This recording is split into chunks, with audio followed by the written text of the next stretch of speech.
Bismillahirrahmanirrahim. Assalamualaikum warahmatullahi wabarakatuh. Alhamdulillahi rabbil alamin. Wassalatu wassalamu ala ashrafil anbiya'i wal mursalin. Wa ala alihi wa ashabihi ajma'in.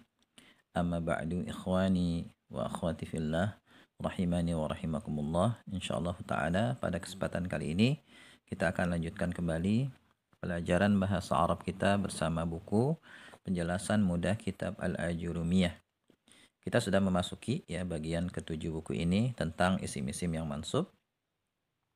Dan sekarang kita akan bahas isim mansub yang pertama ya, yaitu maf'ul bih. Bab kedua, maf'ul bih. Ibnu Ajurum rahimahullahu taala berkata, babul maf'uli bihi, ya, bab tentang maf'ul bih. Wa huwa, dan dia adalah, ya maksudnya maf'ul bih adalah alismul mansubu, isim mansub, ya, alladzi yang yaqa'u, ya, terletak atau terjatuh alaihi, di atasnya itu al-fi'lu, fi'il, ya, perbuatan, pekerjaan, atau di sini sudah saya terjemahkan dengan terjemahan yang mungkin lebih bisa dipahami ya. Maf'ul bi adalah isim mansub yang pengaruh fi'il terkena padanya, atau bahasa mudahnya yang dikenai pekerjaan atau objek. Ya, kalau misalnya dalam bahasa Indonesia saya mengatakan saya memukul nyamuk, maka nyamuk objek, maf'ul bih. Saya melihat gunung, gunung objek, maf'ul bih, gitu ya. Kemudian di sini diberi contoh oleh Ibnu Ajurum, nahwu, ya, seperti qaulika, perkataanmu, darabtu Zaidan, aku memukul si Zaid, ya. Darabtu ini fi'il fa'il, Zaidan maf'ul bih. Wa raqibtu, dan aku menaiki al-farasa, kuda itu. Ya, raqibtu fi'il fa'il, al-farasa maf'ul bih. Ya, ini penjelasan tentang maf'ul bih, dan ini insyaallah mudah ya kalau maf'ul bih itu. Penjelasan ya, maf'ul bih biasa diartikan dengan objek, isim yang dikenai pekerjaan.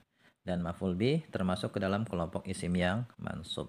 Ya, seperti yang dicontohkan Ibnu Ajurum, darabtu Zaidan, raqibtu al-farasa, ya. Kemudian saya berikan contoh, ra'aitu Zaidan. Ya, biasanya kalau di kitab-kitab itu pakai ra'aitu untuk memberi contoh. Ra'aitu, aku melihat, ya, fi'il fa'il, Zaidan maf'ul bih. Ya, aku melihat Zaid. Contoh lain lagi misalnya yaqra'u, sedang membaca, Zaidun, si Zaid, al-Qur'an, Al-Qur'an. Ya, yaqra'u fi'il, Zaidun fa'il, Al-Qur'ana maf'ul bih.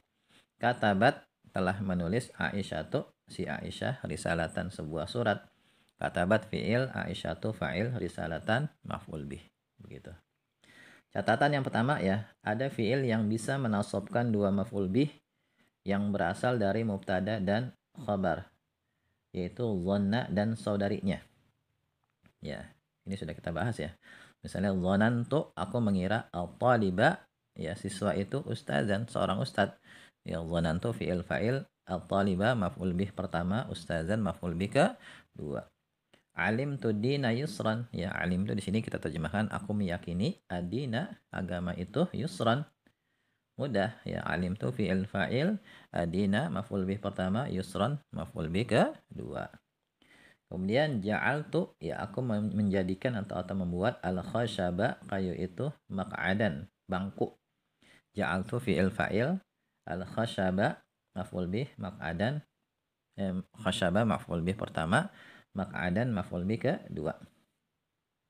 Kemudian yang kedua, ada fi'il yang bisa menasabkan dua maf'ul bih yang bukan berasal dari mubtada dan khabar. Kalau tadi maf'ul bihnya itu berasal dari susunan mubtada dan khabar. Ada juga fi'il yang bisa menasabkan dua maf'ul bih yang maf'ul bihnya itu bukan berasal dari mubtada dan khabar, yaitu diantaranya misalnya allamtun nasa al-Qur'ana, ya, allamtu, aku telah mengajarkan, an-nasa, orang-orang, al-Qur'ana, Al-Qur'an. Allamtu fi'il fa'il, an-nasa maf'ul bih pertama, Al-Qur'ana maf'ul bih kedua. Ya, di situ maf'ul bihnya bukan berasal dari susunan mubtada dan khabar. Kemudian contoh lain lagi misalnya a'taitu, ya, aku telah memberi, as-sa'ila, pengemis itu, nuqudan, uang. A'taitu fi'il fa'il, as-sa'ila maf'ul bih, nuqudan maf'ul bih juga, ya. As-sa'ila maf'ul bih pertama, nuqudan maf'ul bih kedua. Kemudian kasautu, ya, aku memakaikan, al-walada, anak itu, sauban, pakaian. Kasautu fi'il fa'il, al-walada maf'ul bih pertama, sauban maf'ul bih kedua. Kemudian ada juga fi'il yang bisa menasabkan tiga maf'ul bih, ya, diantaranya a'lamtu, Aku memberitahu ya. A'lam tu al-taliba, siswa itu, al-ustadza hadiran, ustad hadir. A'lam tu fi'il fa'il, al-taliba maf'ul bih pertama, al-ustadza maf'ul bih kedua, hadiran maf'ul bih ketiga. Ya, tapi ini sangat jarang ya. Penggunaan fi'il yang bisa menasabkan dua maf'ul bih. Yang paling banyak urutan satu. Ya. Contoh lain lagi misalnya akhbar tu, aku memberi kabar ya. Akhbartul mudarrisa al-taliba ghaiban. Aku memberi kabar guru ya. Al-taliba siswa itu ghaiban. Absen ya, nggak hadir. Nah, ini ya pembahasan pengantar mungkin ya, ini tentang maf'ul bih. Intinya maf'ul bih itu objek, dan kebanyakan fi'il itu dia hanya menasabkan satu maf'ul bih. Tapi ada juga yang bisa menasabkan dua maf'ul bih, tapi jumlahnya lebih sedikit, dan lebih sedikit lagi fi'il yang bisa menasabkan tiga maf'ul bih. Ya, barangkali ini yang bisa kita bahas, semoga bermanfaat ya. Wallahu a'lam bishawab. Subhanakallahumma bihamdika asyhadu an la ilaha illa anta astaghfiruka wa atubu ilaik. Assalamualaikum warahmatullahi wabarakatuh.